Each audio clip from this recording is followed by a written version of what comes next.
Dear students, welcome to Object-Oriented Programming using Java. This is V.S.M. Kumar, Department of Computer Science, Archer Degree College, Kakinada. In the last section, I started the topic of looping statements. Really, it is a very important topic, and almost all you are familiar with C language. From C language, you are going to already you have some experience with looping statements, that is while, do while, and for. Now, in previous section, I explained while and do while. The main difference between while and do while. While is entry control loop, do while is exit control loop. In the entry control loop, that means while, there is a condition. If the condition is true, it executes the body of the loop. That means the entry into the block loop is possible when the condition is true. So that this is called entry controlled. The controlling is there in the beginning. So if the condition is true, it allows inside, so that after executing the body, again to go back to while. In do while, it is the exit control loop. In the exit control loop, you enter into the body directly, because do never gives any objection. So you directly go into the block. At the end where we are going to write while. If the while condition is true, again go back to do. So from the do it will come down to while. Again the while there is a condition, again go back to do. That means there is a guarantee that loop executes at least once in do while. Whether the condition is true or false, what it may be, because the condition is in the bottom in do while, so that it will enter into the loop directly. But the execution of the second time is depending on the condition. So it is entry control, whereas do while is exit control. And in while loop, the while condition is on top, in do while, the while condition is in the bottom. So this is the difference between while and do while. Now before going to start the next iterative statement, that is for statement, I am going to give you one example regarding do while. The problem is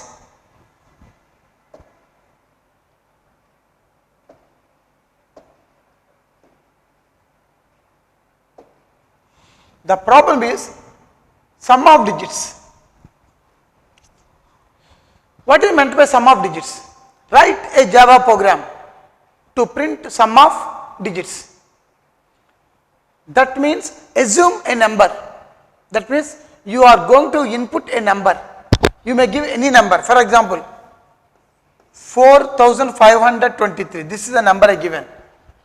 Don't think it is not individual digits. A number, 4-digit number, 4523. In this number, assume that any number, if it is 12, any size of number, I wish to give. Of course, according to the rules of the data type. So in the given number, there are 4 digits. So it means, what are the 4 digits are there I want to add. So 3 plus 2, 5, 5 plus 5, 10, 10 plus 4, 14. 5 plus 5, 10 plus 4, 14. This is called sum of digits. That means 4 plus 5 plus 2 plus 3. For example, I given the number 12. I have to divide the number.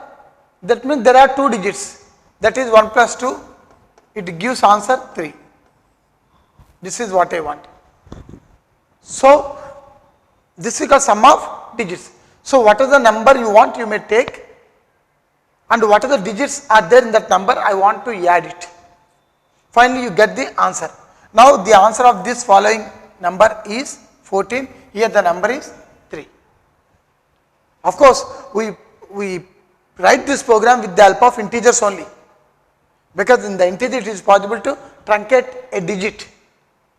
But here the thing is, for example, I am going to take a number 125. It is a number, assume that it is n, a variable n which contains 125. In that number, For example, seeing the number and adding all the digits is not possible, because you may assume it. If I am going to show you the number 125, you may find it, the sum of digits are 8 you may say, but in computer it is an algorithmic problem. That means a systematic algorithm is required. Algorithm is the method of actions, So here from 125 I want to get this 5 out, I want to take this 5 out. How from a number we extract the right side digit 5? Very simple concept. Divide the number with 10. Divide the number with 10, only 10. If you are going to divide with 100, you get 25. If you divide the number with 1000, you get 125. If you divide the number with 10, you get 5. So 10 12s are 120. What is the remainder? 5. It means you already know how to extract remainder. You already know how to extract the remainder. So here 125 divided, that means percentage 10 equal to 5. This is the answer. Divide 125 with 10. You identify 10 12s are 120. What is the remainder? 5. I am printing 5. Now what is the quotient? 12. That means from 125 I taken 5. What the balance? 12. From the 12 again divide with 10. From the 12 divide with 10. That means after extracting the 5 there will be a 12. So that find this 12. From the 12 divide with 10. It means when you are dividing any number percentage 10, you get the right side value, right side digit. So when you divide 12 with 10, 10 ones are 10, what is the remainder? That is 2. You get 2. Then what is the quotient? 1. So take 1 percentage 10. Divide 1 with 10. 10 ones are 10 means very big when compared to 1. 10 zeros are 0. What is the remainder? 1. Now what you get? The actual number divided with 10. So the right side value will come. Then find the quotient. Again divide the quotient value with 10. You get 2. Again the quotient value is 1. Divide 1 with percentage 10, that is 1. Means what is the answer you are getting? That is 5, 2, 1, add it to one dummy variable sum. Then you get the answer 8. This is the concept. Concept is, what is the size of the number you want, you may take. Number is not a criteria. For example, 4, 5, 2, 3. Divide this number with 10. So percentage 10, what will happen? 3 will come, because 10 452s are 4520. So what will be the remainder? 3. What is the quotient? Quotient 452. Take this quotient again next time. Percentage 10, you get 2. What is the quotient? 45. Divide 45 percentage 10, you get remainder 5. So what is the quotient? 4. Divide 4 percentage 10, remainder 4, quotient will be 0. Once the quotient is 0, you stop the program. Up to that, you need to continue the following iterations. First 4, 5, 2, 3. From that, we extracted 3. The quotient we are going to take for next division, that is divided with 10. You get remainder 2. And then the balance of the quotient is 45. Divide 45 with 10. You get remainder 5. Quotient will be 4. So 4 I am dividing with percentage 10. You get 4. The quotient will be 0. Once the quotient is 0, you have to stop division. You have to stop the continuation of division. You stop that activity. Then what are the numbers you extracted? Every time you add this number. First you got 3. Take a variable, dummy variable sum, initially to 0. 0 plus 3, 3. Then once you get the second digit, 3 plus 2, 5. Then comes to third digit, 5 plus 5, 10. 10 plus 4, 40. This is what the subject of sum of digits.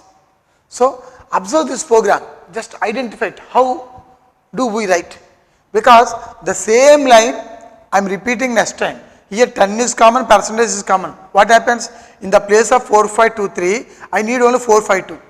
I don't want 3 because already I got this 3. So that you have to find quotient. The quotient value will be next division. Again, that quotient value will be the next division.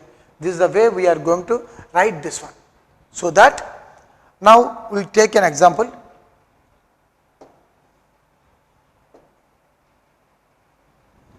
As usual, class name, public static void main. Let's begin. I am going to take two variables. Why I have taken long? Int is sufficient. Why long? If I want to give 8-digit number, then so long is suitable.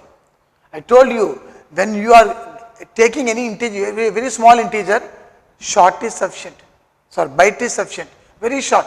For example, I want to give a value 5. For 5, byte is sufficient. If I want to give 20,000, short int is sufficient. If you want to give 2 lakhs, 3 lakhs, 10 lakhs, integer is sufficient. If you want to give more number of digits, up to 8 digits or 9 digits, then go for long. So, long, n and sum.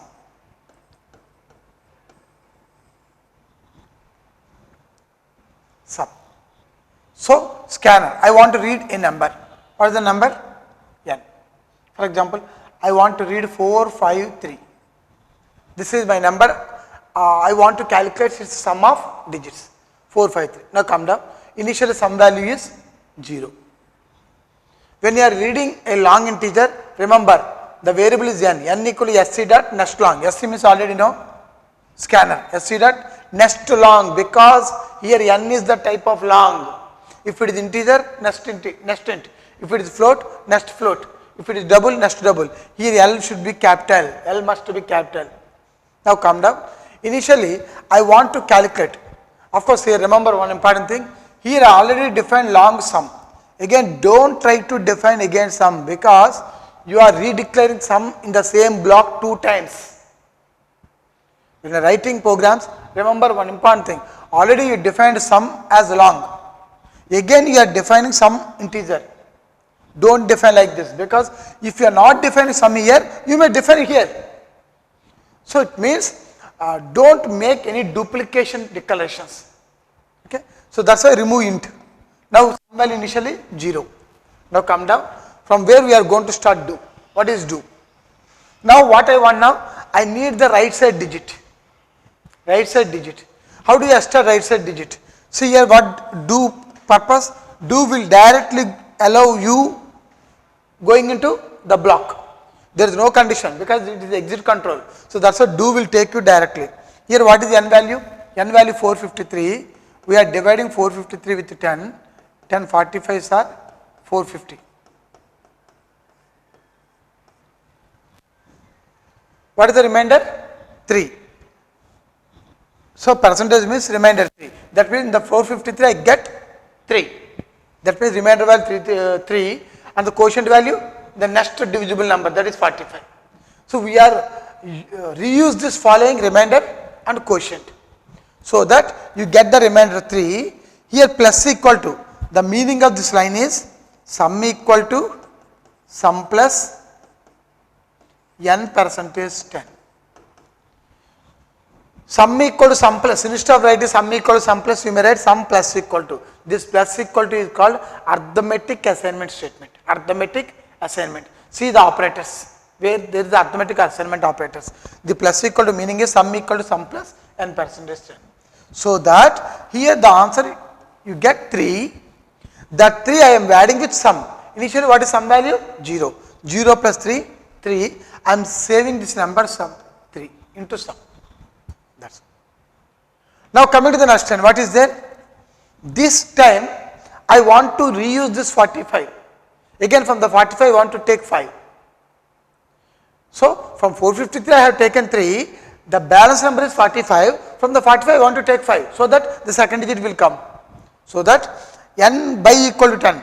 So this meaning of this line is n equal to n by 10. This is also arithmetic assignment. Slash equal to. That means what is n value? Here n value is 453. Divide 453 with 10. Here not percentage, here it is slash division. So when you are dividing 10, 45s are 450. by always gives quotient. By always gives quotient. In the previous example, percentage gives remainder. So that by gives quotient. What is the quotient value? 45. Now I am assigning 45 to n. It means from the 453, the new value of the 45 is assigned to n. That means we erased 453 in the place where we placed 45. That means 3 is not available because I already added 3 to sum.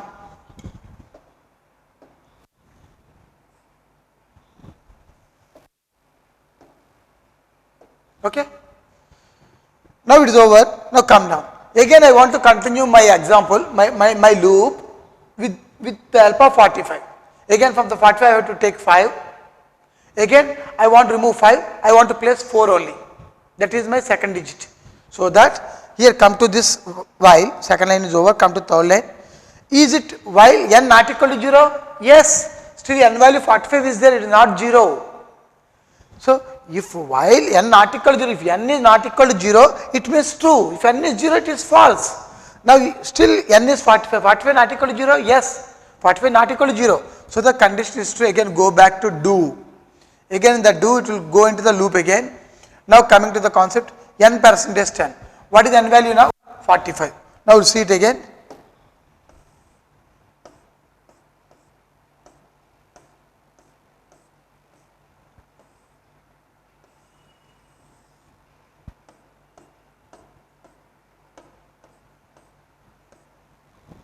So here we are seeing that. Now what is n value? Now this is 45. Divide 45 with 10. 10 fours are 40. What is the remainder? That is 5. We are assigning, that is answer is 5. Sum plus equal to 5. What is sum value? 3. 3 plus 5? 8.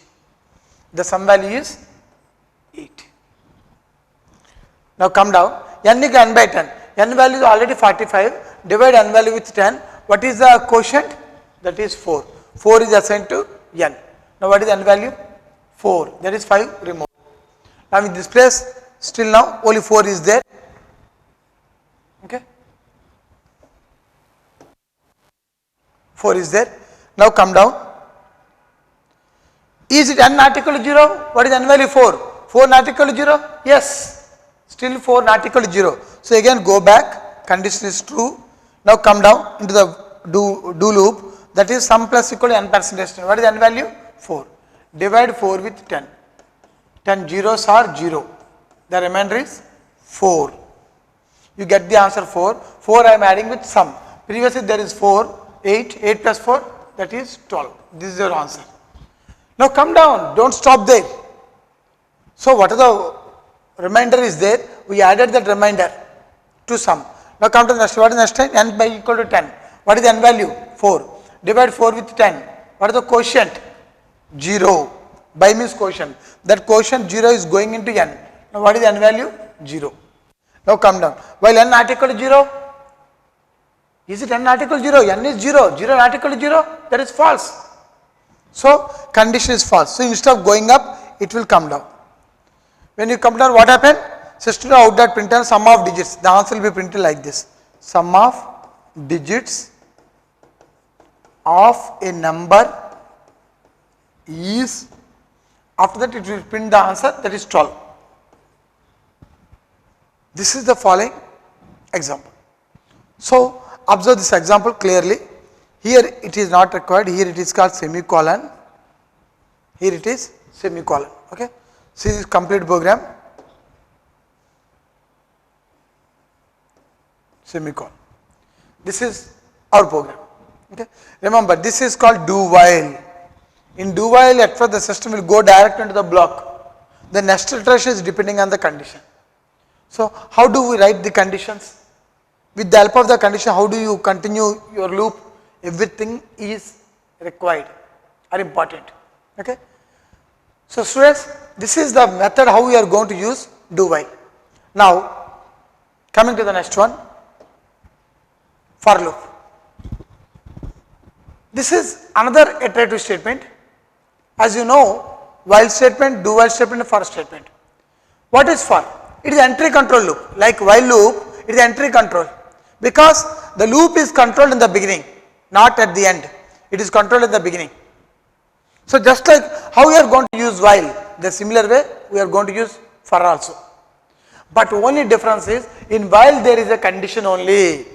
In the while, we write condition followed by block. That's all. When condition is true, it is going inside. Again to go back. Again condition will be checked. Body will be executed. Again go back. But whereas in the for, it is a little bit different, because unlike while, in the for there will be 3 parts. Each part is separated with semicolon. In for there will be 3 parts compulsory. It is compulsory. 3 parts, whether you write it or not, but there must be 2 semicolons must be required. So for initialization, second condition, this condition is equal to this condition. So it means in the while there is no initialization, no updating expression. So that are available in the for. In the for there are 3 parts. One is initialization, another one is condition, another one is updating expression. Now see it here now. What will happen? At the time of executing the for, what is there in the initialization will be initialized. What is the meaning of initialization? It means assignment. Assignment. For example, int I equal to 5. This is called initialization. That means we are creating a variable I. Into the I am assigning a value 5. For example, k equal to 2. What is k value? It is 2. This is what is called initialization. So initialization means assigning a value into the variable. So once you initialize the value, then it will come to condition. So first of all, it will execute initialization. Whatever the assignments given in the initialization will execute. Of course, the way we are writing the condition, what you are initializing, what you are updating, it is not restricted to the same variable. You may initialize one variable, you may write condition with another variable, you may write updating expression another variable, but 3 parts must be there. So first of all, it will come to the initialization. Once initialization is over, it will come to condition. It will come to condition. Once the condition is true, it will execute the body. Once the condition is true, it executes the body. After executing the body, it will go back. Again back to for. That is the concept of looping statements. After executing the body, again it will go back to for. When it is going back to the for, it will go to updating expression. It will go to updating expression. In the updating expression, your increment and decrement, again you come back to condition 4. So first one initialization, second one condition. If the condition is to execute the body of the block, and then it will go back to updating expression. That is, this is the third part. Here the value is incremented or decremented or divisible or multiplied. What you want to do, change the value. Whatever the increment you want to perform, the decrement you want to perform, you have to place it here. Once this is over, again it will check the condition, that is 4. That means initialization will be executed only once. 4, again check the condition. If it is true, again the body will execute. Again from this place it will go back to updating expression. Again expression will be incremented and then come to the condition. If the condition is true, again body will be executed. Again go back to updating expression. Again condition, then true. This is the way it is going to execute. This is the concept. First statement is another type of looping statement. Okay. See, here the initialization specifies the initial value. Whatever the initial value you want to give. For example, I want to write a condition. To create a condition, what I required, I value must start with 1. Then you write for I equal to 1, you may write. That is initialization, because I value starts from 1. The condition is tested at each pass. Whenever you are going back or whenever you want to enter into the block, the condition will be checked every time. If the condition is true, it will allow inside. The program is executed till this condition remains true. Okay. So whenever the condition is true, the program is executed. Updating expression is an unary expression that is either incremented or decremented. Here in the place of updating expression, you may write I plus plus or I minus minus, you may write. These are unary operators. Unary operators. Okay. Initial value. The condition is evaluated and tested at the beginning, while unary expression is evaluated at the end of each pass. Always in the beginning initialization, first time will be executed. Whenever you are going back to loop, the updating expression is incremented and then condition. Again body will be executed, again go back updating expression, condition, again go back updating expression, condition. Like this the block will be executed. This is what is called it as for loop. So clearly see this for loop. Okay. Now see this program. I want to find a number is perfect number or not. I want to find a number is perfect number or not. How do you find a number is perfect number or not? Take an example. I given a 6, number 6. Is a perfect or not? A perfect number is whatever the other numbers which you do, divides with 6. What other numbers which divides with 6, find that numbers. 1, for example, 1 is divisible, 1 divides 6, then 2 also will divide, and 3 also will divide, 4 not divisible, and 6. 6 again, 6 is divisible. So 1, 2, 3, 6. Of course 6 is remove it, and what other numbers are there? Calculate its sum.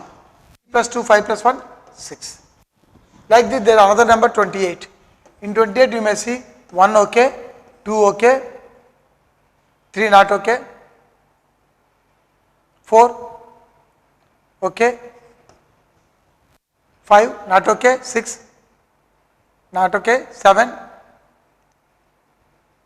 okay, 8 not okay, 9 okay, not okay, 10 no, 11 no, 12, 13, 14 yes, 15, 16, 17, 18, 19, 20 up to 28. Okay.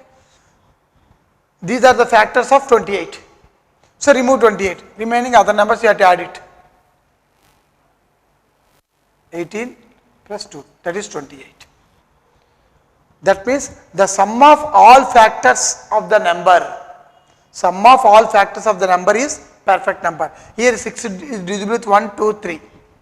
Here 28 is divisible with 1, 2, 4, 7, 14. So you get the answer 28. This is what I want. So for this program, what I want to give a number. So here I am going to give a number. I have taken the number as long int. This is a number. So I given the number 6, assume n value 6. Now I want to divide. For example, to find a number is perfect or not, no need to divide up to 1 to 6. Half of the numbers are sufficient. Half of the numbers. For example, 6 half. In 6, the half is 3. In 28, the half is 14. That is sufficient. So that's why I started a loop for int I equal to 1. This is initialization. I value starts from 1. Now, is it 1? Is it 1 less than or equal to, for example, 6 by 2, that is 3. Is it 1 less than or equal to 3? Yes. Now come down. Because the updating value is executed when you return back. In the first step, initialization condition, 1 less than or 3, yes, come down. Here, divide n value. What is n value? 6. Divide 6 percentage 1. Yes. 1 divides 6. So that the remainder will be 0. So that I am adding my I value 1 to sum. What is sum value initially? 0. 0 plus 1, 1. Then going back. When you are going back, then increment will be executed. Already I value 1, now it will be 2. Come down. 2 less than or equal to 3? Yes. Come down.